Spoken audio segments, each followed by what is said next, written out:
So do that again. Small piece from each side of the back. Okay. Bring it around to the front. Make a knot. Secure that knot. Bring these pieces back around to the back. Swap them. Add a section to this side. Okay. Add a section to this side. And then bring it back to the front again. And knot. Bring it to the back. Cross the two sections. Add a piece from the back to one side. Add a piece from the back to the other side. Bring them to the front. And knot. How much are you adding to each section? Just a little bit? Or? Just a little bit. Okay. Bring it to the back, swap it. So that's just, when I say swap it, it's just me crossing the two pieces. Okay. Add a small piece to one side. Add a small piece to the other side. And making sure that when you're adding your small pieces, it's from the back. Okay. Bring those to the front. Knot it. And could you make like the direction of the knots change if you like knotted them in a different spot, or? You should knot them all in the same direction, Okay. or else it won't look like a braid. Okay. So that's what's the great thing about this braid, that it's not really a braid, it's just a bunch of knots. Okay. But because you're knotting in the same direction each time, it's creating a pattern, which then makes it look like it's a braid. Okay. And what products would you recommend for doing a braid like this? So I would go with the blockade, Okay. just so that you can get some slip in the hair.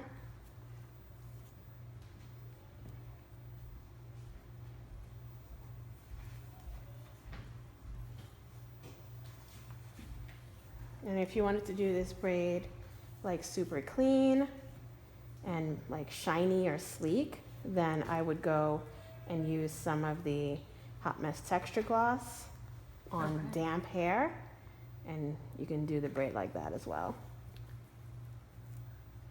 Would you do the braid while the hair is damp, or just add the gloss while it's damp? You could do the braid while the hair is damp. Okay. It's going to give you more of like a sleeker, shinier braid. Okay.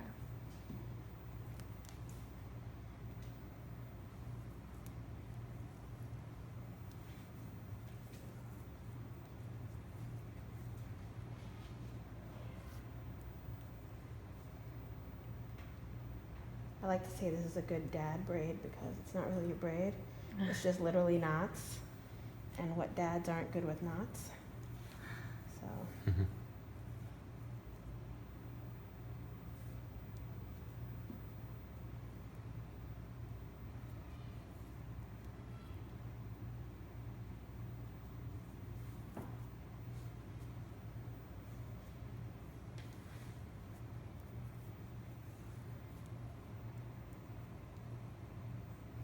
And always swapping in the back. That swapping in the back is like the key to this technique, because if you don't swap it in the back, it won't be as secure, and the little like levels will start falling apart. Okay. So that swap, when you take it, the two sections here, bring it to the back, and go into the back so you can see what I'm doing back there. If you could come profile. Yeah. This is the swap.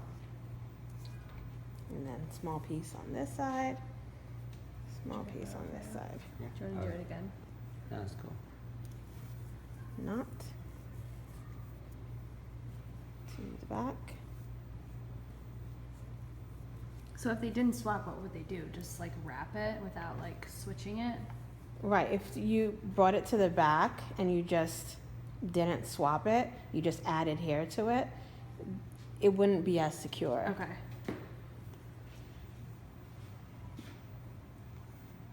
Would you ever deconstruct this braid at all? Like pull it apart a little bit, or not really? You can, but I feel like the beauty in it is like seeing like all these like little straps. Right. The two different things I would do with this braid is do it either textured like I'm doing right now, or super sleek. So to Okay. do it textured, you're not like sleeking each piece of hair before you wrap it. Yeah. You kind of want to keep all of that kind of like flyaway action happening. Okay. If you wanted to do it sleek, you would add some hot mess texture gloss on damp hair and do it that way. Okay.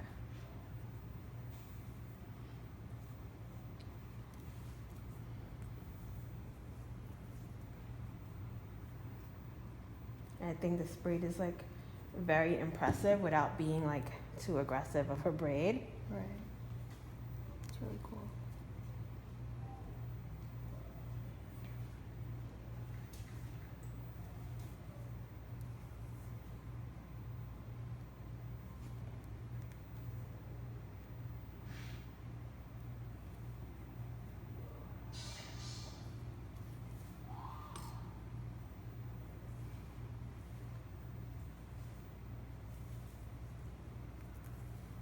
And then will you go all the way down or do you stop it? I'm gonna stop. I'm gonna do one more.